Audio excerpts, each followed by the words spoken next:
All systems go. Clear for liftoff.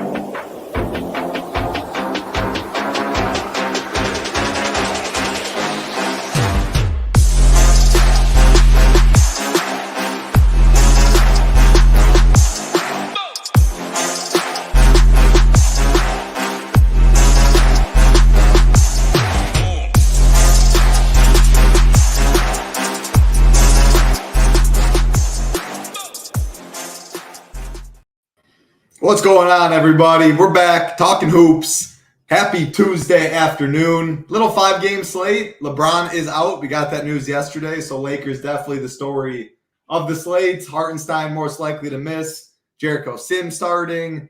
Bucks can their coach. Looks like Doc Rivers is going to be in town. A lot going on in the association. Rio, how's it going, my man? Tuesday afternoon, talking hoops. Big. Prize pools are always big. Tomorrow we got a big milli maker out there, but you can never complain about NBA prize pools. How's it going on this Tuesday afternoon, my man? Yeah, it's going good. Yesterday was a crazy day in the NBA. Obviously had the Embiid 70 burger, Karl-Anthony Towns with the 60 piece and a loss.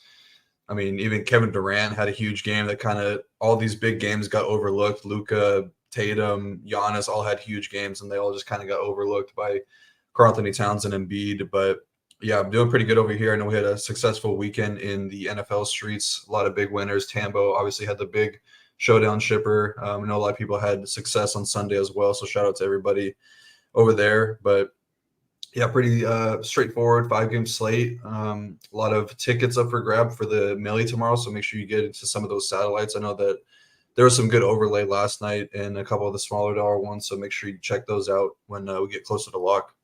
Yeah, good shot on that, definitely. The 2,500 milli tomorrow. I'm ready for it. After going 0 for 5, got a couple seats right now. Hopefully do a little better than that. But tonight, the last chance to get in for cheaper through satellites. Yeah, pretty fun, interesting 5-game slate. We're not waiting on really much injury news at all. The only Q tags on the slate, Andrew Nembhard and Isaiah Jackson, which is the first game of the slate, so we'll get that. Then Chris Dunn is questionable with an illness. That's at 8 p.m. Eastern. I mean, man, if nothing pops up, everything's expected. What we say on this show is pretty much going to apply ownership, who we're on, balance, stars and scrubs. I don't expect much to change from this show all the way until lock. Any broad slate overview, stars and scrubs, anything? Or is it pretty much jam the Lakers, figure out the rest without LeBron? I think there's one spot tonight that there could be some late rest news that we don't have yet. The Portland Trailblazers, they do have a couple of these veterans that have, they're in trade talks. So would not be surprised to see a guy like Malcolm Brogdon or DeAndre Ayton, maybe Jeremy Grant, get the night off tonight. Brogdon kind of makes the most sense with him kind of being in the center of trade talks, going to the Knicks and things like that. But yeah, I think it's pretty straightforward. Yeah, we'll definitely have to touch on the Lakers stuff and how to play it, because I think that how you group it is going to be pretty important tonight. Have a little bit of thoughts when we get there. But yeah, I think that there's a couple really good games. First one, definitely to start off the night, is a good one for sure with a big game total. Yep, we'll get into that in 1 second. Got to say hi to people in chat, but how the slate's broken down. I like it in terms of times. 1 game at 7 Eastern, 1 game at 7:30, 2 at 8, then a 2-hour window, then a 10 p.m. Eastern game. So lock in for that hour. You got 2 hours, eat dinner, whatever you need to do in that last game, excuse me, is included on the main slate on all sites. And then, of course, Showdown Core Report, our man Rio does over here. A lot of members had success with it. Prize pools are solid today, as always. Projections will be up. Ownership, Core Report, Cash Report, golf. Golf starts tomorrow morning. If you do have golf teams in, Hoop and Tambo just got off the show. It is not Thursday. It is Wednesday this week. We got that for you. MMA, a week off, which stinks. Last week was definitely a good one. Shout out Hoop. Won a good amount of cheese, the flagship over there. Week off, we'll be back.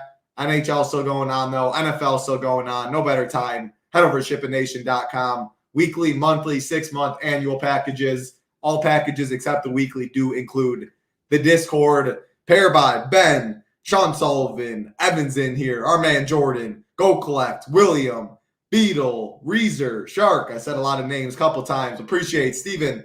Appreciate everyone hanging out with us. Hope you guys out there having a good day thus far.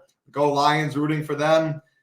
Yeah, man, I don't want to talk about that. NFL, tough. Packers laid a dud, that's for sure. But let's go NBA, 5 games. First game of the night, you already hinted that you have interest in this game. 237 total. Nuggets, Pacers.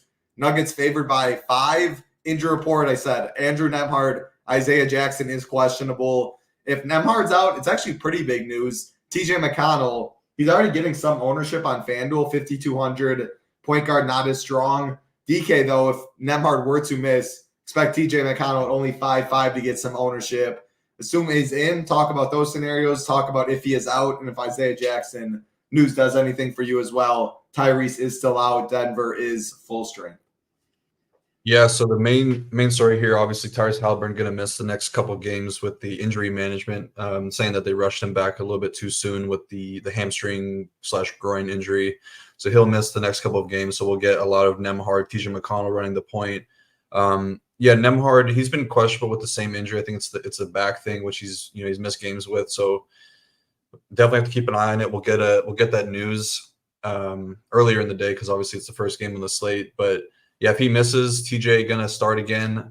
I think people will have a little bit of a sour taste in their mouth, which would happen over the weekend, where TJ was starting and he had like 4 3-minute stints and played 12 minutes in that game, and he was pretty popular. So I think he's not looking at any ownership right now.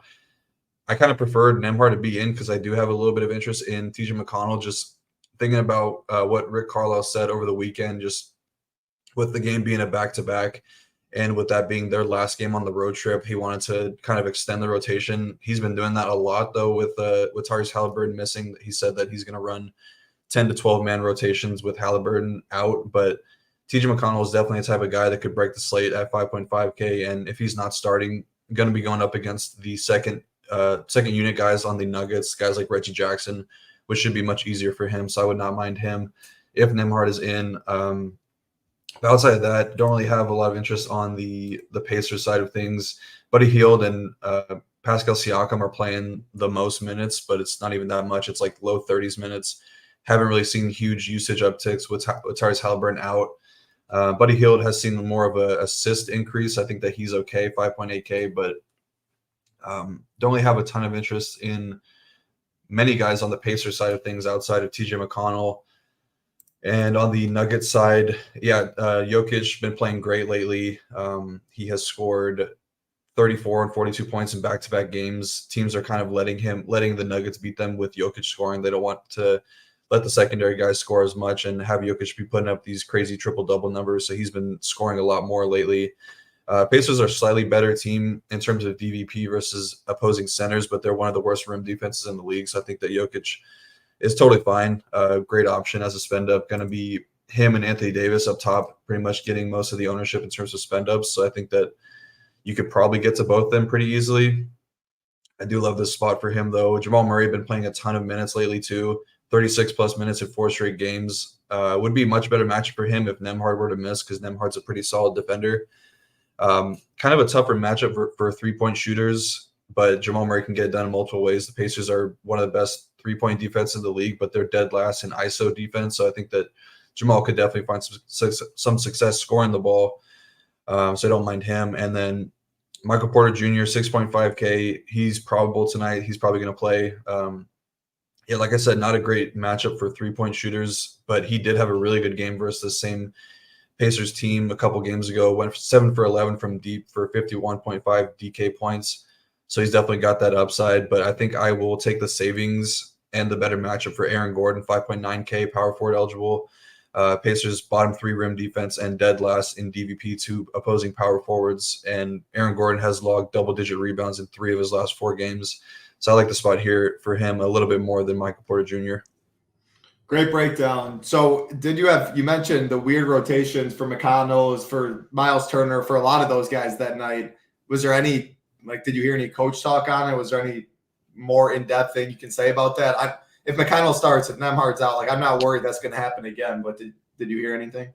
I haven't seen anything specifically about that game, but I do know that when Tyrese Halliburton was first ruled out for, whatever it was, 2 weeks, Rick Carlisle came out and said that it's going to be like a full team thing to kind of fill in those minutes. He said that he was going to extend the rotation. But as far as that game goes, I don't think that he's really said much. I think that they were just kind of using that as like a a day to see what they had in some other players, because it was the last game of a West Coast road trip where they were on a pretty long one. So I think that he was just trying to find some extra minutes for some of these secondary guys like Ben Shepherd and Jarris Walker. So yeah, that's kind of how I interpreted it. I like it. Yeah, so if the Pacers side, if Nembhard's in, I don't really like any of these guys. Again, I think TJ would still be my favorite, even if Nembhard was in, and ownership won't really be there as much. If he's out, he gets a lot of ownership. I still think he's a strong play. He would be chalk. You can figure out ways to get different or fade him in some lineups. But, I mean, I would think he's a strong play starting without Nembhard. I do think he's a strong play at the ownership, even if Nembhard is in. You didn't have any interest in Miles Turner. He's really the only other one. Like, I'm not playing Siakam. No thanks really to Buddy. No interest in Miles Turner, though. Yeah, I skimmed over him. I guess I just didn't mention him, but I don't mind him at 6.4K. His minutes are really unsafe, though. He lost closing run last game versus the Suns, but the Suns were running more of a small ball lineup, so the Pacers kind of matched that and went small. We know that the Nuggets are not going to be doing that with Jokic out there for 36, 38 minutes. I think that he's got a higher minutes floor, but definitely guarding Jokic does bring a little bit of foul risk, which is kind of always the case with Miles Turner. If he doesn't get in foul trouble, he's got huge upside, but if he does, his minutes could be in the teens. So I think that he's a very volatile option with big upside. Yeah, and then GPPs at low ownership, what more could you really ask for there? So I like that. No worry of going small. The minutes should be there. Just got to make shots, grab boards. Denver side, though, is easy. I like Jokic, of course. He's not going to be low owned, but AD at 10-2 for 1,000 less is going to be so much higher owned.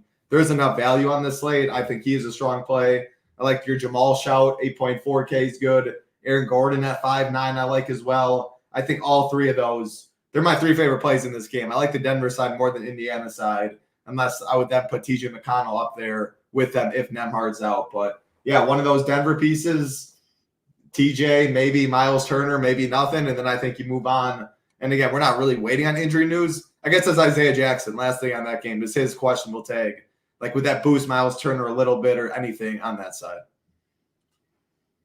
Maybe. I mean, they have enough bodies there to fill in with, Jalen Smith, Obi Toppin, like Jarris Walker. Jarris Walker's been seeing kind of regular rotation minutes the last 3 games, so maybe he will fill in a little bit, but I don't think that really does much in terms of the minutes upside for Miles Turner. I think he's probably capped at 30 to 32, I would say. People asking about maybe I pull up the wrong to comment. Definitely, I will not be the next coach of any team, but I'm talking about the Bucks firing Adrian Griffin, and it sounds like Doc Rivers is the next name stepping in the building. Any thoughts on that trade before we get to the next game? Or not trade, any thoughts on that firing? And then I assume it'll be Doc. Any thoughts on that? Yeah, I think that's a pretty solid hiring. The Adrian Griffin, the guy they had, was just their defense was terrible. I feel like they kind of had to let him go. Obviously, they don't have the best personnel with Malik Beasley and Damian Lillard out there, but you have Giannis, you have Brook Lopez, you have enough guys that could at least have like a solid team defense. And yeah, their defense was terrible. So I think that it makes sense going for Doc Rivers, a more defensive-minded head coach. Yeah, I just saw 3 minutes ago, so it looks like it is. It's not confirmed 3 minutes ago, but that they're working towards a deal. So I expect that to be done sooner rather than later. Adrian Griffin needed to go, though. So I'm not sure Doc's the man nowadays. Like, there's better coaches out there. They need a new face in town. So I like that. And Jake, you said this so many times. It's like Jonte Potter in some joke, or am I missing something? Let me know, Jake, why you keep saying something about that. It's like I think you're saying Harry Potter. Harry Potter, gotcha. Yeah. Not a fan of the Harry Potter series. Let's keep it rolling. Next game on the slate, New York Knicks, Brooklyn Nets, 223 total. Knicks are favored by 4. On the Knicks side, Mitrov's still out, and then Isaiah Hartenstein is doubtful. And they already said that Jericho Sims will get the start. Precious Achiuwa, though, is going to get the biggest boost in terms of ownership, fantasy points. Like, he's a good fantasy point per minute guy. Jericho Sims isn't. Power forward and center eligible is nice, too. So expect him to get some ownership, a lot more than Jericho Sims, even though Sims is starting. Then on the Nets side, nothing to worry about in terms of injuries. How I see this for ownership going, again, I think Precious will be pretty chalky. Julius Randle, I think, gets some ownership. Maybe Claxton gets a little bit as well. But outside of those 3, don't think you really have to worry about ownership much. How do you see this game going down? Yeah, so the Knicks side of things is pretty interesting because, yeah, like you said, they're going to be starting Jericho Sims. Precious Achiuwa will fill in some center minutes as well. But Tom Thibodeau did say that he would be comfortable using Julius Randle and OG Anunoby at the 5. And it makes a lot of sense for those guys to get more minutes there tonight because the Nets they're not going to have Day'Ron Sharpe, who is he's a pretty solid backup center for the Nets. So they've been running more small ball with guys like Dorian Finney-Smith. Trendon Watford, he's like a undersized 4 kind of. So it definitely makes more sense to get guys like Julius Randle and OG Anunoby more minutes at the 5. So then you're talking about Sims and Precious Achiuwa kind of splitting however many minutes they give Claxton, which is probably 32, 33 minutes.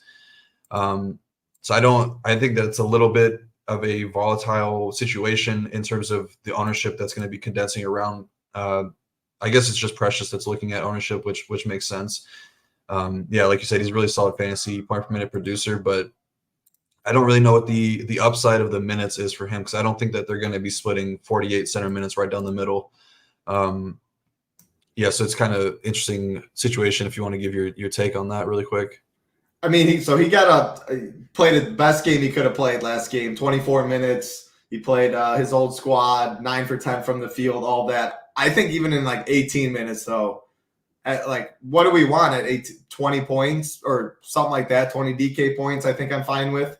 What it gets you on this slate, maybe 25. So FanDuel, he's 5.5K. Totally forget. He's really a play over there. He's going to be super low on 4.2K with power forward eligibility is where it's a lot nicer. I don't know. Again, I think he gets 22 DK points at 4.2 at his ownership. Like other spots on this slate will win. At least win you the slate. So I'm thinking somewhere in the low 20s minutes is what I got him for. I am worried, though, that they do go Julius Randle, OG, Dante, just like they play a little Josh Hart, like they go small / big. And the Nets, like you mentioned, are the team you definitely can do that with. Even with Claxton on the court, I think they can play Randle at the 5 or something and like front in the post with help defense and something like that on the other side and no backup big there. So if there's any matchup, this game goes small and Precious gets less run than even expected. This is the spot. But again, I think 18 minutes, he still could be fine.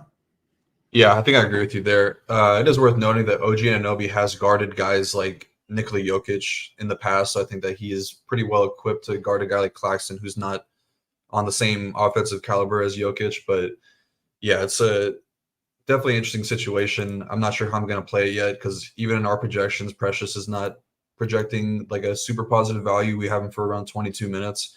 But yeah, I think that he's probably a pretty fine option. Yeah, in terms of matchups, though, on the Knicks side, Jalen Brunson, he's been awesome as of late, scored 30-plus points in 4 straight games. 2 of those games were 38-plus points. I think this is about a neutral matchup. He's going to see a ton of Mikal Bridges defensively. Mikal's kind of, he's coming back down to earth after the few years where he was just an elite defender. He's kind of taking more of a load offensively. It's kind of impacted him a little bit defensively. But yeah, this is just a neutral matchup for Brunson. I think that the Nets are pretty solid with their pick and roll defense, and their rim defense has been pretty solid all year long. So I think that he's just okay. I think I prefer Julius Randle in this matchup, especially if he's going to be getting some more of those center minutes. Got to hit a triple-double last game out, so it was nice to see him actually get some of his teammates involved. He got 10 assists. Yeah, I just like him a little bit better. 8.6K, more rebounding upside for him.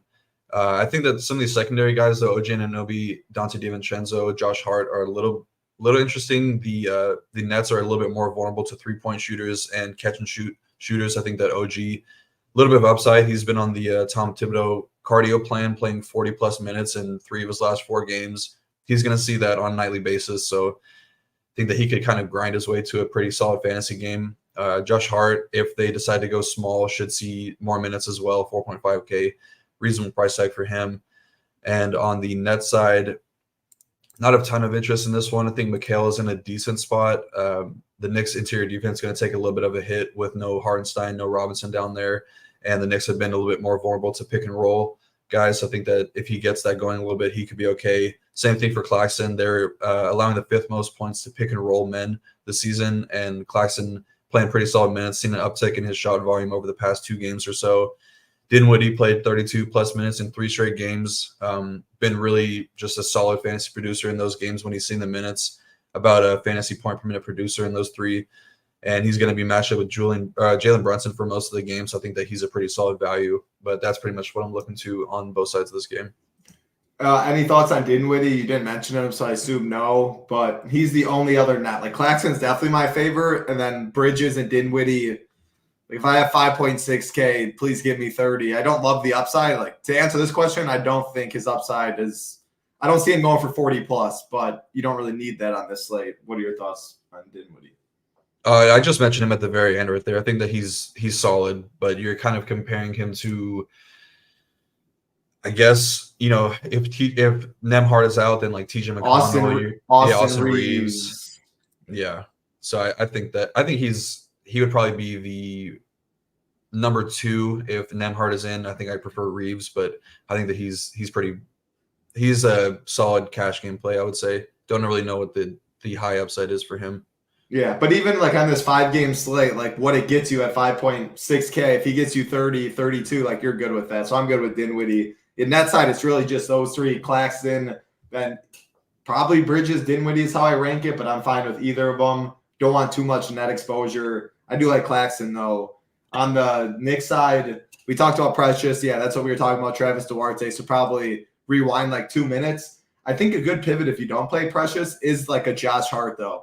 Because if they do go smaller, he's totally that grit guy that will be on the court. 4.5K, so like a pivot in that similar range. Still also does that power forward eligibility. Again, do I love his upside either? Not really. I like OG a lot at 5'8". I don't think ownership's going to be there much. He plays 40 minutes. Like you can fall into points when you play 40 minutes, make a couple shots, do something. You can hit your upside there. But I think these Knicks secondary pieces are interesting in tournaments. So what are you thinking for like ownership for Randall and Brunson? Because I think Randall is going to come in higher.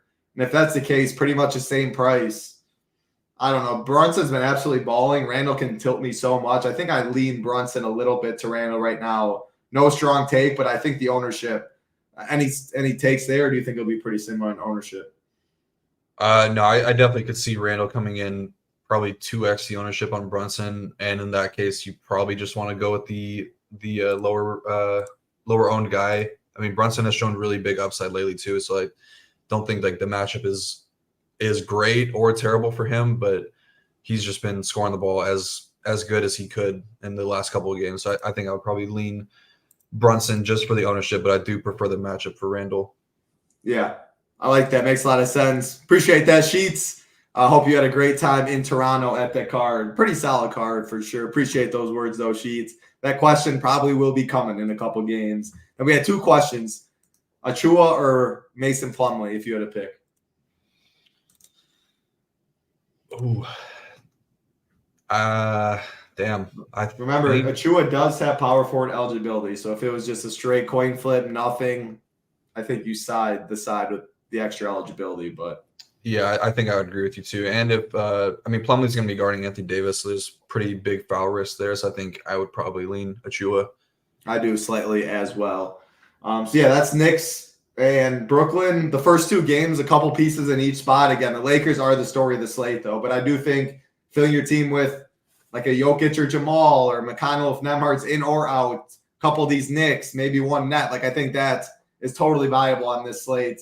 There's a couple of these teams we get to right now. I do not have as much interest as some of these first 2 games on the slate. So that's how I see it. We'll get to the next game again. Appreciate that like button. Subscribe button helps us out a ton. And if you do want to join us at SHIPITNation.com, golf starts or locks tomorrow. Remember that if you're in the streets, NHL going on, NFL going on, NBA, of course, going on, MMA next week, January, even in February, a lot of money to be made with NFL wrapping up.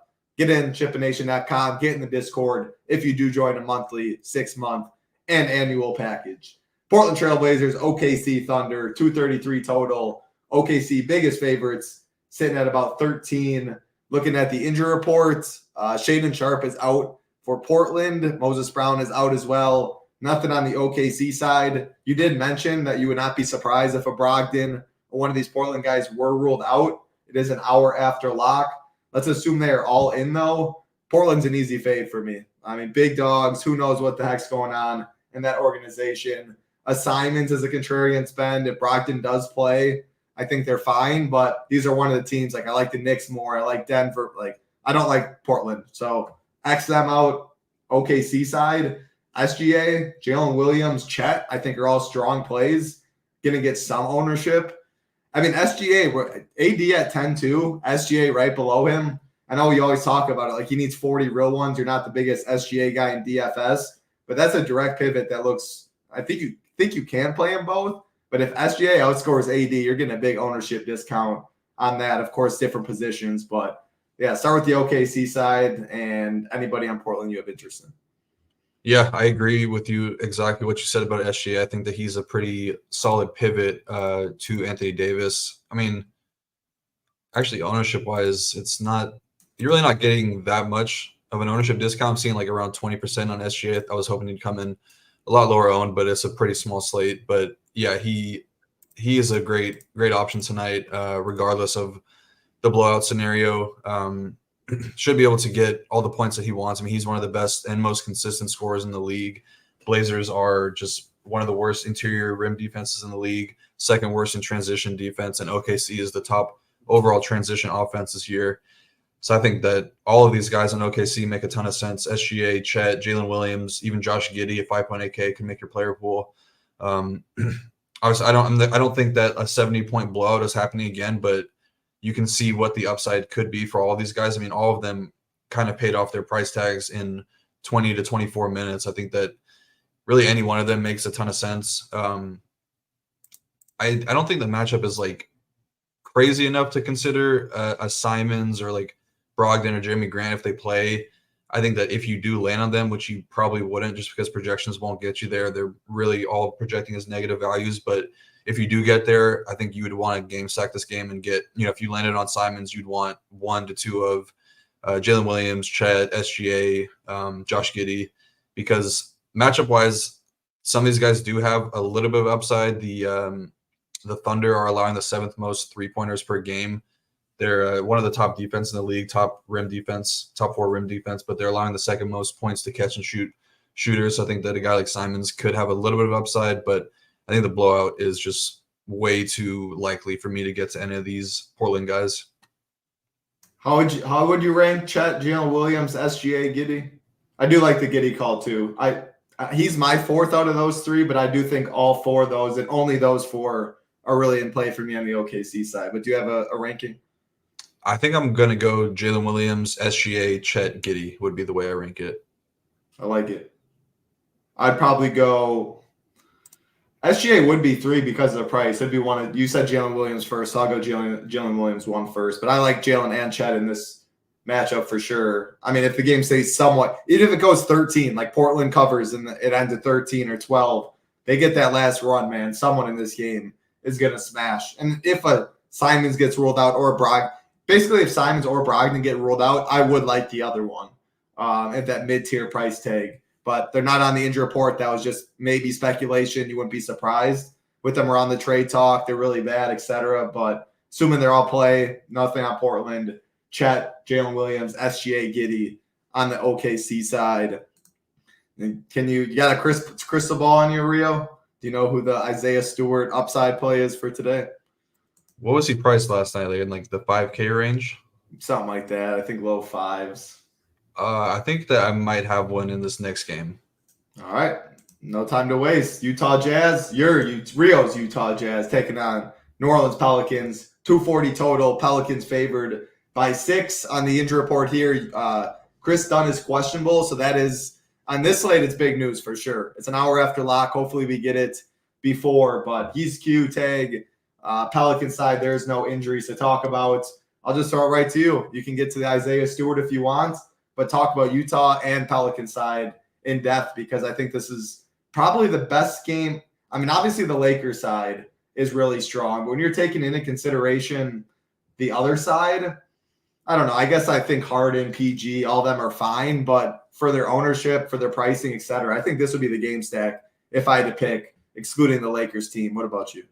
Yeah, no, I agree with you 100%. I think that this one has the most game stack potential when you just take into account price tags and matchups from both sides. I mean, the Jazz all these guys are looking at pretty solid price tags, and we've seen some big spike games from guys like Laurie, Jordan Clarkson, Colin Sexton. I mean, mainly those three guys because they are pretty much the entire offense for the Jazz right now.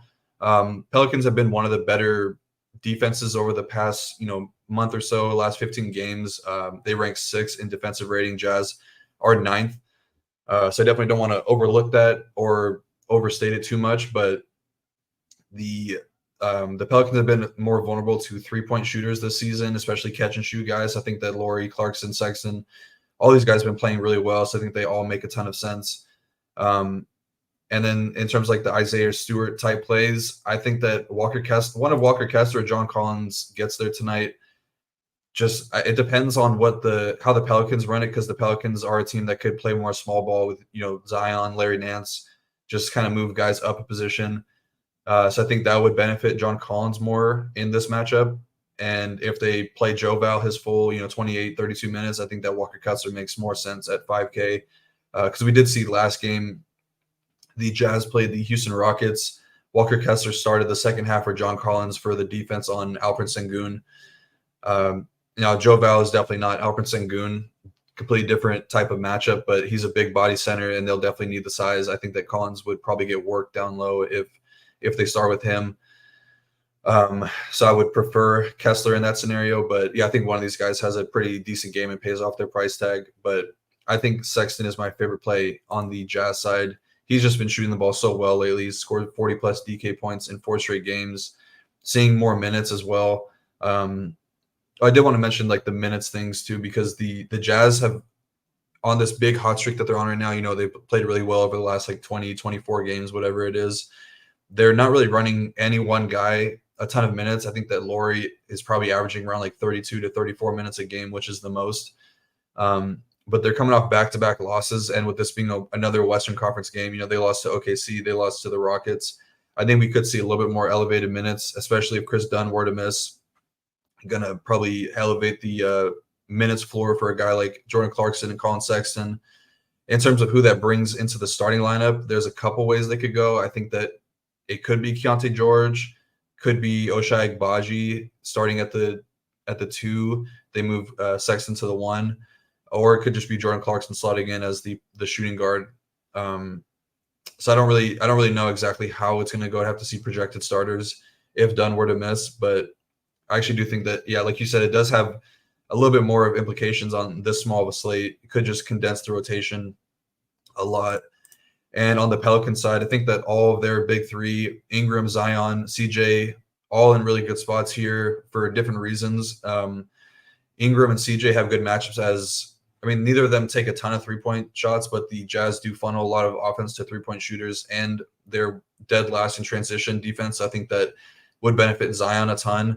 Would also benefit Zion if John Collins is out there. They'd have a weaker rim defense with an undersized center like John Collins out there. So I think that all of these three guys make a ton of sense. I think Larry Nance Jr. could make some sense as a pivot to some of those centers in that same range, the Mason Plumlee, Precious Achiuwa type guys. He's been a solid fantasy point per minute producer as well all season long, seeing around 20 to, upside of 26 minutes. And he's scored really well over the past 2 weeks or so. So I think that he makes a little bit of sense as a small ball center. But yeah, mainly just looking to the big three on the Pelican side. And then same thing for the Jazz, Clarkson, Sexton, and Lauri Markkanen. Yeah, definitely agree with you on the Pelican side. I do think if I added anyone, it would be Larry Nance. I wish he had power forward eligibility, but because AD has power forward eligibility, Precious, like the center position is not amazing. Like the great center plays, a lot of the good center plays have power forward position or power forward eligibility. So I think Nance is a very low owned 5 play is fine. But would you max one of CJ, Zion, Ingram, or would you be fine with 2 of them? You probably don't. I don't want all 3. I don't think you want all 3, but would it be 2 or 1 as a max? I think 2 is fine. And then I think if you have 2, you'd probably want at least 1 Jazz coming back as well. Yeah, I agree with that. If I play in 2, I definitely want a Jazz coming back. And then you already mentioned you like Sexton more, but you're good playing Sexton and Clarkson together, right? Yeah, for sure. They share the floor together a ton, so I think that they're both okay, and they have really big scoring upside. I would not be pairing them away together. I'd be fine landing on both of them. And you said you would group away one of Collins and Kessler. You like both, but you think only one of them gets there, depending, I guess, how they go, if this game plays big or smaller.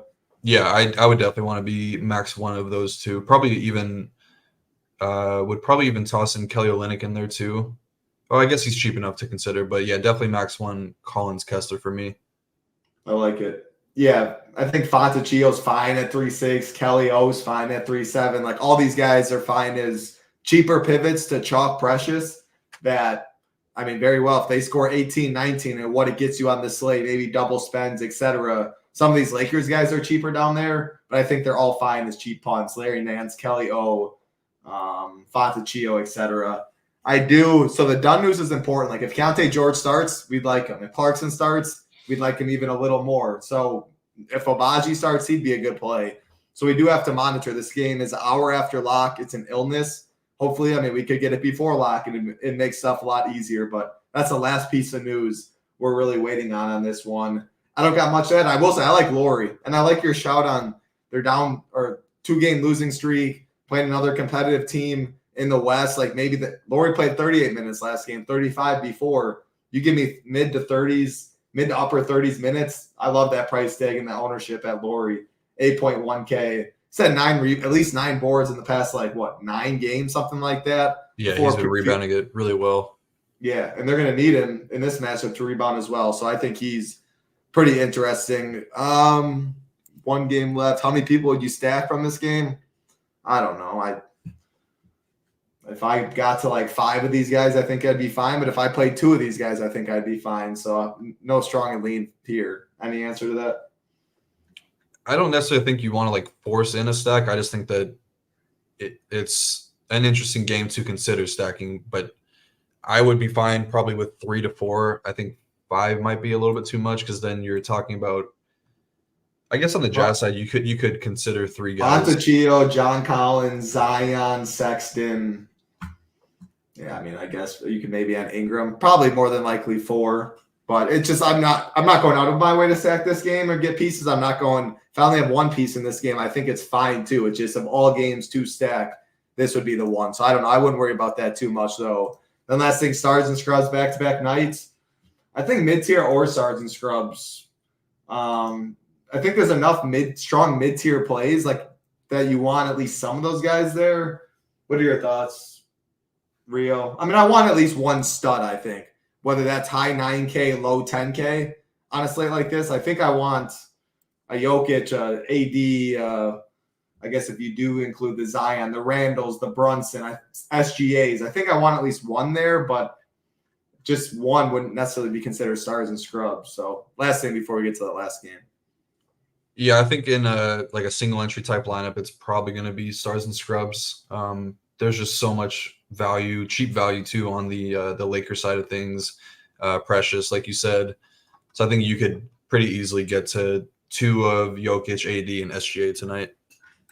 All right, let's do it. Last game on the slate. And again, yeah, Keontae George, Rio, you would like if he started, but you wouldn't like if he didn't, right? Yeah. Last game, story of the slate, 2 hours after those other 4, Los Angeles Lakers, Los Angeles Clippers, Battle of LA, 234 total. Clippers, pretty big favorites of 9.5. And then the injury news, LeBron is out. We got that news yesterday. Obviously, huge news. Zubac is still out. So Plumlee should continue to start. Cheats left because he didn't want to hear this question, but I'm going to start it to you. How many Lakers are too many? And then in terms of their ownership, I mean, D-Russ, Reeves, Rui, AD, by far the 4 most popular. Outside of them, Christian Wood might get some. Taurean Prince might get some. I don't think ownership outside of those 4, though, is really much, but those 4 definitely will be popular. Clipper side, I think, would you max any of Harden, Kawhi, Paul George? They're by far my favorite plays. Otherwise, I think, yeah, Mason Plumlee's fine. We said we preferred Precious a bit. Westy, maybe. He got a little revenge in his blood, a little fume, a little fire under him. Talk about him. Yeah, take this one away. Yeah, in terms of the grouping for the Clippers side, I normally am just max 2 of the 3 of the big 3 for them. It's just hard to see all 3 of them get there in a game together. So I'd probably just be max 2 of the 3. I slightly lean with the guards with Paul George and James Harden. The Lakers are they're dead last in 3-point defense right now. Their defense has just been really, really bad. So I think those guys make the most sense. I don't mind a little bit of Westbrook. I think that he could act as a really strong pivot to those same point guards in that same range, the Austin Reeves, Spencer Dinwiddie, TJ McConnell, D'Angelo Russell, I guess you could throw in there too. But it's a good matchup for Russ in terms of like transition scoring. The Lakers are one of the worst transition defenses in the league, and that's where Russ can get most of his points going. So I think that he makes a little bit of sense. Yeah, you already mentioned Plumlee. I think that he's a totally fine value option. On the Lakers side of things, in terms of the cheap value, Rui is going to project the best. He's a solid option, 3.7K. I don't really have anything negative to say about him. I think that Taurean Prince would be my least favorite of the value. And then in Jared Vanderbilt, if he's getting any love, would be my second least favorite. Those guys just have such low usage that I don't see them paying off their price tags. I much prefer Christian Wood, 3.4K. I mean, he's one of the few value guys. Kind of reminds me of like a Naz Reid in some ways, where he's got the type of value or type of upside in the value range that could bury you if you don't play him. And I think that he's going to see a lot more minutes. He's already been kind of ticking up in terms of the minutes. The fantasy production's been there. If you look at the game log, been above like 24 fantasy points in all but like 2 games in the last 2 weeks or so. So I think he's a really solid fantasy option at 3.4K, good value option. AD, really strong play, going to benefit from no Zubac down low. Zubac's been a really solid center defender all year long. And Anthony Davis has been playing really well. Going to see all the usage in the world with no LeBron tonight. Hopefully, if they can keep the game close, it would be on the back of Anthony Davis most likely. And then, D'Lo, Austin Reeves, great plays as well. I have nothing negative to say about them. I think I don't really want to say I prefer one or the other. I think they're both fine plays in their own right. D'Lo's been playing really good ball lately, 34 plus DK points in 4 of his last 5 games, 2 games above 54 DK points. One of those was in the 60s. So he's got that type of upside. I think you have to have interest in him. And Reeves is going to see a really big usage uptick, and he averages 41.5 DK points per 36 minutes without LeBron in a pretty large sample size this season. So I think that he's a really good option at 5.8K. What was D'Lo crying for? I didn't look into it. Because he was going to get traded or something? I don't know. That's what people were speculating. I saw like on Lakers Twitter that they were saying that he knew he was going to get traded. So I don't know. Here he is. Yeah. Here he is. I guess it's not a home game, but damn near the same thing. I love the Christian Wood show for sure. See, 5.3 on FanDuel, 3.4K on DK. I like looking at those price differences. Again, just center eligible, but on this slate, it doesn't mean as much. He can get there in 14 minutes. And if he does get that extended run, he's someone you definitely could need. So I like him for sure.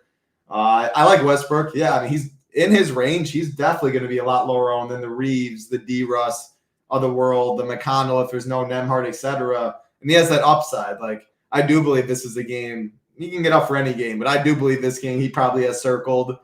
I mean, he could take advantage of some of these guys. Like, I do what he did last game, get us a little over 40, and we'll gladly take that at 6K, 46 DK points, 2 of the last 3 games. So I think Russ tripped up, something like that is interesting today. I love all of AD, D-Russ, Reeves, Rui. I don't have a lean. They can mix and match all of them in your lineups. You can play all 4 of them. I agree with you. Prince is my least favorite of the values. I think he'll probably be the lowest owned, though. He's still going to come with some ownership. I don't know. He'd be fine. No strong take there. Harden, Kawhi, Paul George. You said you're good max 2. If I do play 2 of them, I want probably at least 3 Lakers.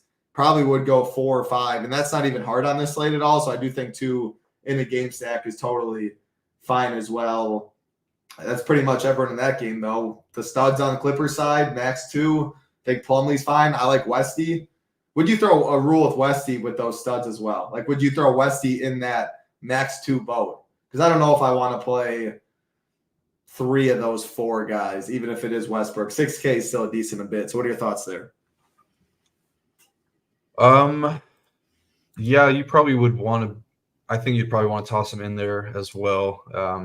Yeah, I think that does make sense. We'll say though on the Westbrook front, like, what was it, 2 or 3 games ago, or I guess versus OKC, he came in pretty popular.